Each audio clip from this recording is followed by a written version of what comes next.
Assalamualaikum warahmatullahi wabarakatuh. Selamat pagi anak-anak, semangat pagi. Kali ini kita akan belajar biologi tentang klasifikasi makhluk hidup, yaitu klasifikasi 5 kingdom. Sebelumnya kita telah belajar tentang klasifikasi makhluk hidup, mulai dari pengelompokannya, dasar-dasarnya, prinsip-prinsipnya, tata nama makhluk hidup, dan kladogram. Sebelum kita memulai materi, pastikan kalian menyiapkan buku catatan biologi dan juga sudah mengisi absen melalui link yang telah Ibu kirim melalui grup. Nah, klasifikasi 5 kingdom ini dikemukakan pertama kali oleh ilmuwan Robert H. Whittaker pada tahun 1969. Dia mengelompokkan makhluk hidup berdasarkan tingkat organismenya, susunan sel di dalam tubuhnya, dan cara memperoleh makanannya. Ada apa saja sih di 5 kingdom ini? Yang pertama ada kingdom Monera atau bakteri-bakteri. Kemudian ada kingdom Protista, kingdom Fungi atau jamur, kingdom Plantae, tumbuh-tumbuhan, dan kingdom Animalia atau hewan. Pembelajaran kali ini bukan membahas tentang kingdom Monera terlebih dahulu. Tujuan pembelajarannya, Ibu harapkan agar kalian dapat mengidentifikasi dasar pengelompokan bakteri dengan benar. Kalian dapat membandingkan macam-macam bakteri berdasarkan bentuk selnya secara tepat, dan Ibu harapkan kalian dapat menganalisis apa saja sih peran bakteri dalam kehidupan ini dengan benar. Oke, untuk memulai materi, kalian perhatikan dulu gambar berikut ini. Apakah kalian pernah melihat gambar yang seperti ini? Bentuk seperti ini? Ya, ini adalah salah satu kelompok dari kingdom Monera, yaitu bakteri. Apa itu Monera? Monera berasal dari bahasa Yunani moneres. Moneres ini berarti tunggal. Jadi anggota kingdom Monera ini meliputi makhluk hidup yang terdiri atas satu sel saja. Perhatikan, ini adalah struktur tubuh dari bakteri. Ini yang paling luar yang berwarna biru adalah kapsul dari bakterinya. Kemudian yang berbentuk seperti rambut ini adalah flagellum. Flagel yang berfungsi sebagai alat pergerakan, membantu bakteri untuk bergerak. Kemudian setelah tadi ada kapsul, ini yang paling luar juga ada dinding sel namanya.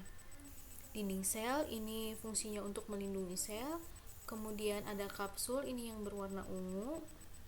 Ada juga ini yang dekat dengan bagian dalam yaitu membran plasma, dan yang berwarna kuning ini namanya sitoplasma atau cairan sel.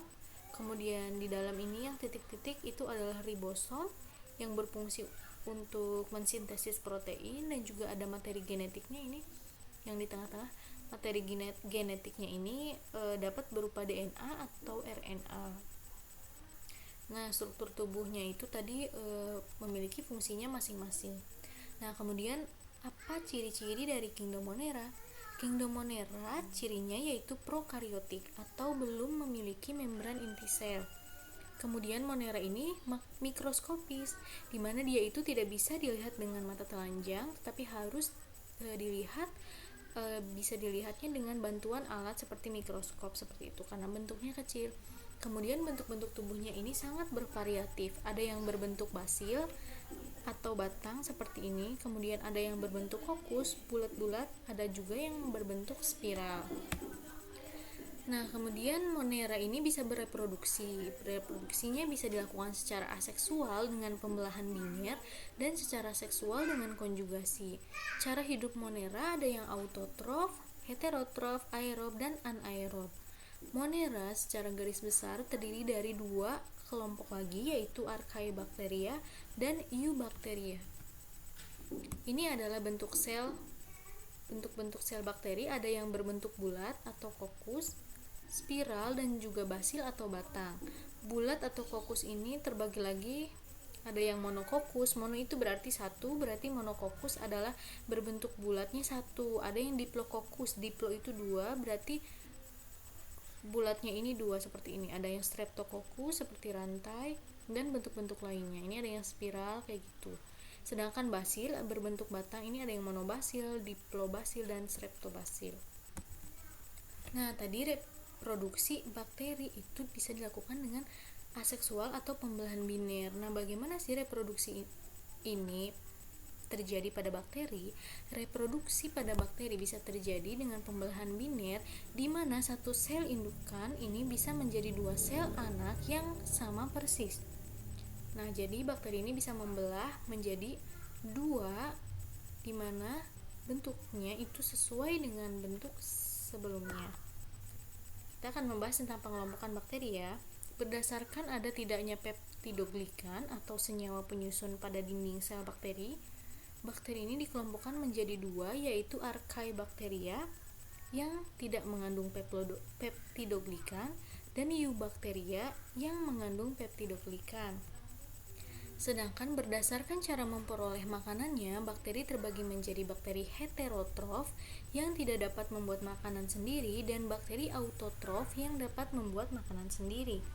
Bakteri heterotrof yang tidak dapat membuat makanan sendiri itu dia dapat mengambil makanan dari sisa makhluk hidup atau heterotrof saprofit.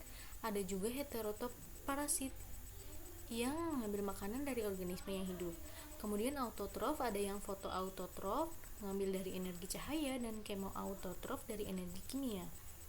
Nah, berdasarkan kebutuhan oksigen, bakteri terbagi menjadi bakteri aerob yang membutuhkan oksigen dan bakteri anaerob yang tidak membutuhkan oksigen.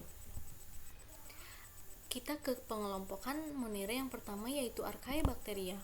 Archaebacteria berasal dari kata archaeo bahasa Yunani yang berarti kuno. Jadi Archaebacteria adalah bakteri yang bersifat primitif atau yang sudah lalu. Archaebacteria ini dibagi menjadi 3 kelompok. Yang pertama, metanogen yang dapat mereduksi karbon dioksida menjadi gas metana. Kemudian bakteri halofil ekstrim, di mana halofil ini halo berarti garam dan files berarti pecinta. Jadi bakteri halofil ekstrim ini bakteri yang hidup di tempat yang asin atau yang kadar garamnya tinggi. Nah, kemudian ada pula bakteri yang termofil ekstrim, di mana dia ini dapat hidup di tempat yang suhunya tinggi.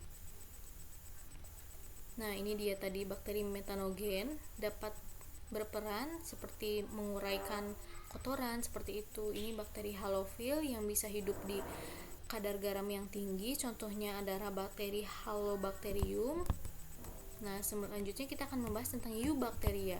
Eubacteria ini meliputi sebagian besar jenis bakteri yang hidup di mana saja atau disebut dengan bakteri kosmopolit. Eubacteria terbagi menjadi 5 kelompok. Yang pertama ada Protobacteria, kemudian ada bakteri gram positif, Cyanobacteria, Spirochaeta, dan Chlamydia. Nah, apa saja sih peranan bakteri dalam kehidupan? Peranan bakteri yang positif ini banyak. Salah satunya bakteri yang nitrogen, di mana dia itu dapat mengikat nitrogen bebas di udara. Contohnya Rhizobium leguminosum. Ada bakteri nitrifikasi seperti bakteri Nitrosococcus, Nitrosomonas. Kemudian ada juga bakteri penghasil asam. Contohnya penghasil asam cuka yaitu Acetobacter, penghasil bahan makanan dan minuman yaitu Lactobacillus sp, di mana dia ini berperan dalam pembuatan yogurt. Ada juga yang penghasil antibiotik yang berfungsi sebagai pembusukan makanan pada usus besar kita, yaitu bakteri E. coli ya, bakteri Escherichia coli itu merupakan bakteri yang positif. Kemudian ada juga bakteri yang merugikan, di mana bakteri-bakteri ini dapat berbahaya dan menyebabkan penyakit. Contohnya ini penyakit ini ya, antraks pada sapi, kerbau, dan juga manusia ini disebabkan oleh jenis bakteri Bacillus anthracis. Terus ada juga yang menyerang tumbuhan seperti pada batang jeruk yang menyebabkan kanker. Ada bakteri Xanthomonas citri. Ada bakteri yang beracun, racun pada makanan atau lendir pada makanan itu disebabkan oleh leukonostoc. Nah, sekian materi Monera kali ini. Selanjutnya kita akan diskusi melalui WhatsApp group. Silahkan ikuti diskusinya dengan baik. Semoga materi ini dapat disampaikan dengan baik juga ya. Terima kasih. Assalamualaikum warahmatullahi wabarakatuh.